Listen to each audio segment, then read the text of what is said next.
So they're not supposed to put 2 wires to 1 breaker in there? A double tap wire. Yeah, and that's an easy fix. Sarah can explain that to you. Well, I should. It's not your job, it's mine. Sorry. I can though. But they're not supposed to put 2 wires to a breaker. I'm not saying it's overloaded, but if there are 2 wires, one could pick up heat from the other and cause the breaker not to react, or if they're 2 different gauge wires, it could be an arcing issue, okay?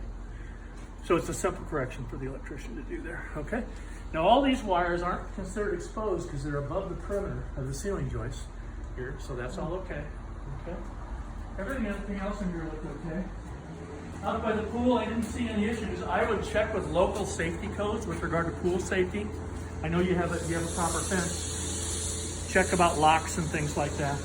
There is one outlet out there by the pool that is not working. I don't know why. I tried to reset the GFCI on it and it won't work. And there's an outlet in the basement that isn't operating. But the pool, see, I don't officially test pool equipment, but it appears to be operating properly, the pool equipment out there. Okay? Mm-hmm. All right, shall we go back in? Yeah. Oh, it ended up getting warm today. Oh, I know. And it's supposed to be warm all week. I'm like, man, we had that lovely little taste of glimpse of fall. False alarm. Okay. All right, into the kitchen. Okay, I checked all the appliances, the microwave, the oven. There's no water supply to the dispenser here. Sometimes when they move out, they'll shut it off just because they don't want a chance of it leaking. There, ran water down both sides of the sink, always good with there. Under the sink, maybe you can show her, there's a corrugated material being used for drain line. Do you see it down there? Yep. So that, do you want to see it? Oh, yeah. So that is considered an inappropriate repair. Obviously, corrugated material could catch things and cause restrictions in the drainage. Yeah, more likely to get clogged. Yeah, so it's supposed to be smooth. Yeah. You know? Yeah. People do that all the time. So FYI on that. Ran the dishwasher through the cycle, always good with that. And I marked these outlets because there's no GFCI protection on the outlets close to the sink here.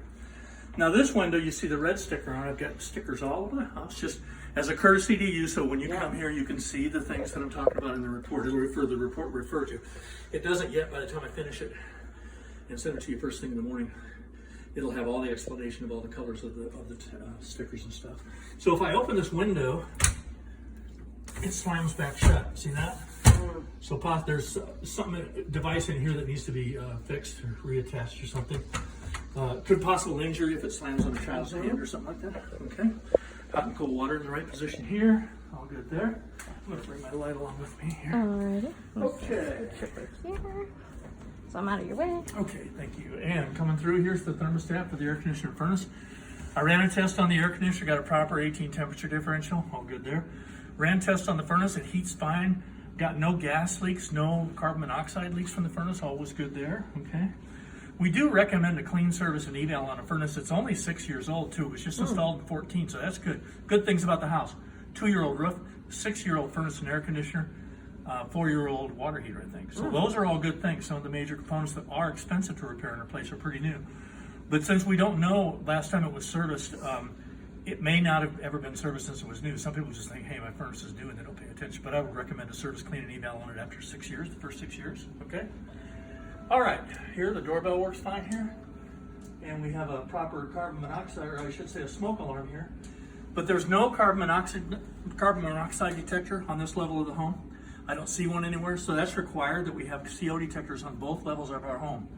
In the basement, there's a combination. There's a one on the ceiling in the hallway right below me, where it does both. It does smoke and CO. Okay, and I love those. That's the kind to get. That's what I would buy for this area if I was you, because they not only beep very loudly to annoy you, which that's what we want, to annoy us when there's an emergency.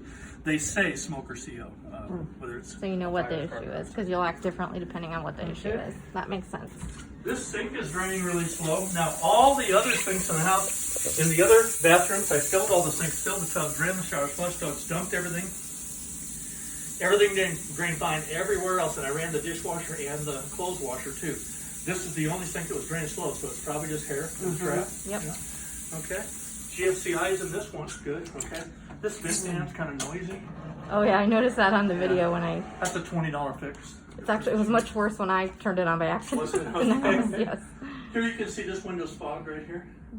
Yeah. Okay. The tub drain stopper doesn't work. I don't know if you care about that. You can get a rubber stopper if you know what I mean. there. And I would recommend caulking around some of these areas where there's gaps like that there. Okay.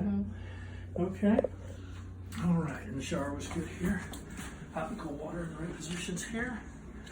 Okay, coming through here, some of the doors are a little sticky in some areas. They could use a little adjustment. This one. Okay, check all the outlets, ceiling fans, lights. A few lights out here and there, some bulbs need to be replaced.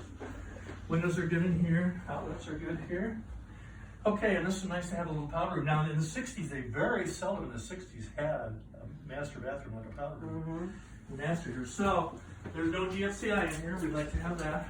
There's no vent fan in here. It wasn't required if you have an operational window, which we do, okay? Everything else was okay in here, no problem. Okay. All right.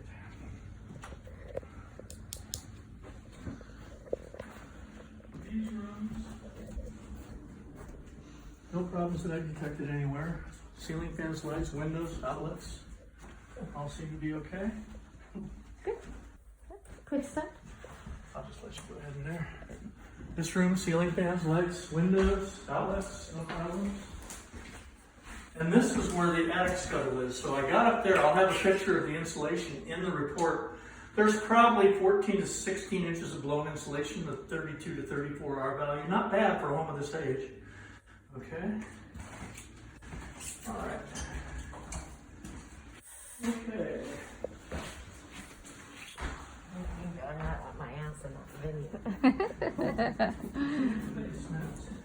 That's why I like being the camera person. Yep.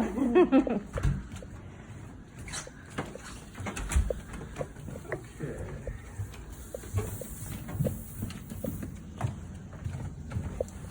Here's the smoke CO here. This is good. These ones like this to talk to you. Okay. This bedroom. So I ran a moisture test through this whole basement. I didn't get any signs of any active moisture anywhere in this basement, so that's a good thing. Okay. Here we have an outlet that's not working for some reason. It's just not doing anything. No power to it. No power to it, no. But the rest of them are, you see the two yellow lights means it's grounded properly and wired properly. I have an outlet in the other bedroom that's not grounded properly, but all the rest of them were. I was pleasantly surprised. So in here, Sarah, I'm going to have you come in here with me. You go in first, Sarah. Okay. So I can show you the water. Do you want to come too? We're going to get a little cozy. We're going to get a little cozy. Here you can see we have an outlet here. Yes. That doesn't have a cover on it. That's an easy fix, just to get a cover on there so the kids aren't sticking their fingers in there. Sorry, guys. I just wanted to show right here. This is your water main. Important to know where this is in case of emergency. Here's the shutoff. After the meter, there's supposed to be a handle on the shutoff before the meter too. $2 fix right there. But there's supposed to be a ground jumper. This clamp right here. There's supposed to be another clamp over here, and they're supposed to have a ground jumper across this meter. This meter is made of brass, so it isn't considered as conductive as copper. So a grounding of the electrical system in our house, they're supposed to have a jumper line across that. These guys are coming out from the utility company and putting new meters in. They take the ground jumper off, they don't put it back. I mean, I just can't believe they're not putting it back, but they're not. Some of those guys, it's not my job. That's the electrician. Yeah, so right. Well, you're the one that took it off, right? I know. So it's so easy to do. It's just a 6-gauge copper line and 2 clamps there. But those things will be in the report. So easy fix, but an important fix. Yep, absolutely. Would you get the light there, Sarah? Yep.